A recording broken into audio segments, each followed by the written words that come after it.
ce jeudi 23 février, a été diffusé sur France 2 en deuxième partie de soirée le complément d'enquête milliardaire, les bonnes œuvres ça rapporte. Depuis quelques années, il est devenu fréquent de voir les plus riches de la planète céder une partie de leur fortune aux bonnes œuvres. Le magazine s'est donc intéressé de connaître les raisons de ces nouveaux philanthropes.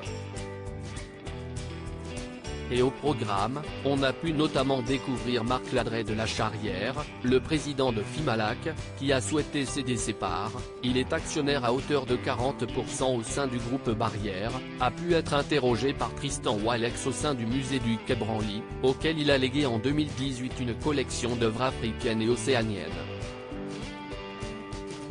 En termes de philanthropie, la France est placée 30e à l'échelle mondiale alors que nous sommes la 7e puissance économique au monde.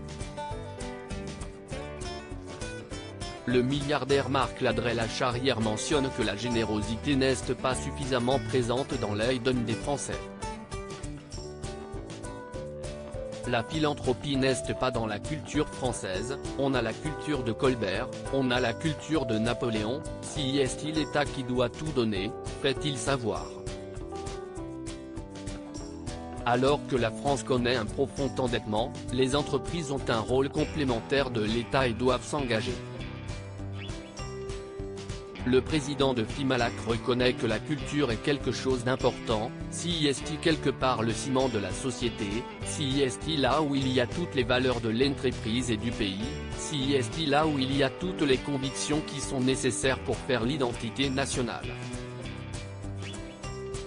Notre-Dame de Paris, un exemple de la croissance de la philanthropie sur la fondation Louis Vuitton, sur laquelle le milliardaire a été interrogé. Il a répondu que Bernard Arnault a contribué à faire de Paris la première ville touristique au monde, participant ainsi au rayonnement culturel de la France.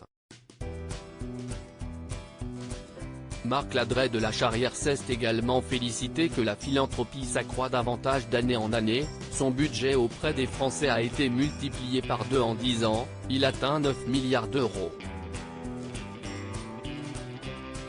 Notre-Dame de Paris a pu en être un exemple puisque plus de 350 000 Français ont souhaité participer à la reconstruction du symbole culturel de la France.